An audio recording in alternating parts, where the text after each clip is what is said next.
Hi, I'm Holly McLean and welcome back to the show. I'm with Trainly TV and today we're here in Reno, Nevada at Solo Signs.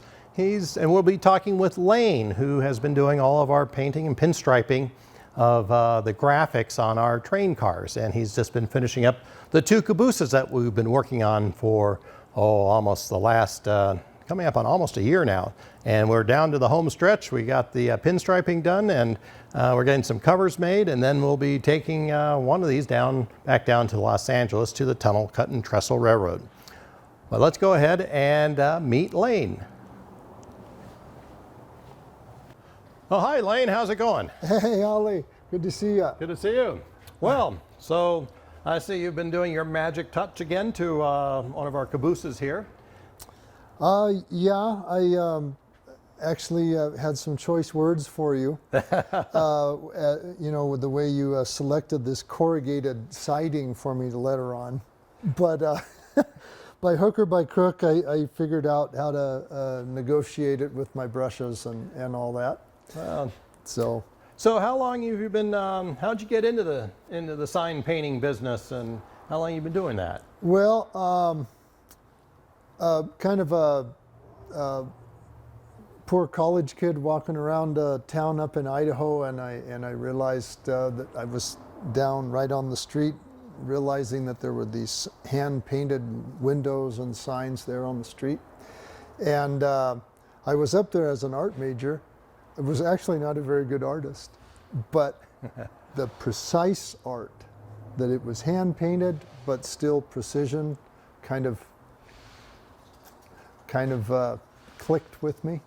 Quit school, came back to work here, took a job in 1977 here in town, and worked for that firm for 13 years, and then started my own place here in 1990. Wow. Yeah. And so all this stuff that you've done on this caboose here is all hand painted. That's right. Don't use any computers or anything like that.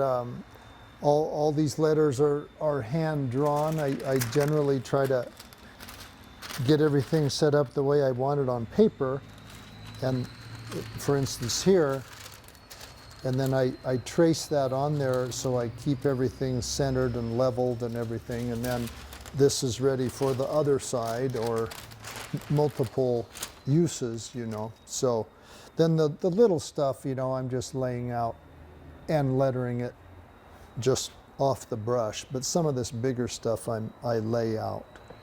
Yeah.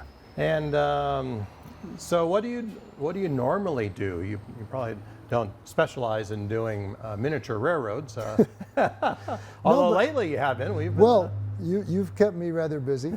You know, and this is there's great variety that way, because, you know, one week I'll be working on your trains, and I have boats in here. I have big over-the-road 3-axle trucks that I do a lot of, hot rods and motorcycles and different custom applications and graphics on vehicles, mainly vehicles though, I would say.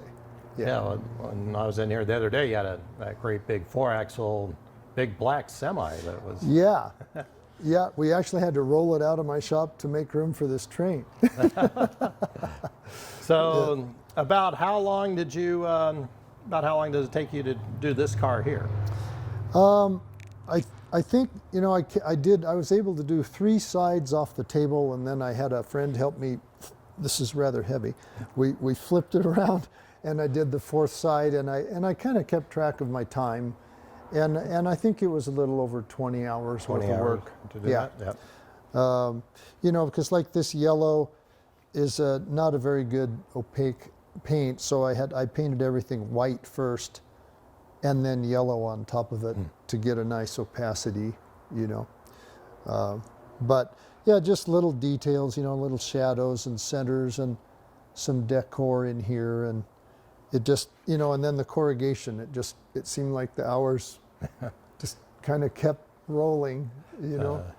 It was interesting when I was bringing this in, you had a selection of your little paint brushes, and you had like a half dozen of them. It was like $800 worth of paintbrushes. Yeah, they're not cheap, but you know, I think I was telling you, they're that brown squirrel from Russia, that Kazan squirrel, and they're unsurpassed for delivering this kind of paint onto hard surfaces. And that's all I use. But yeah, they're fragile and they're expensive. I was thinking you when on driving over here, there was a squirrel on the side of the road, and I thought, God, that's like $2,000 worth of squirrel hair sitting there. I bring it in. So. Yeah. All right.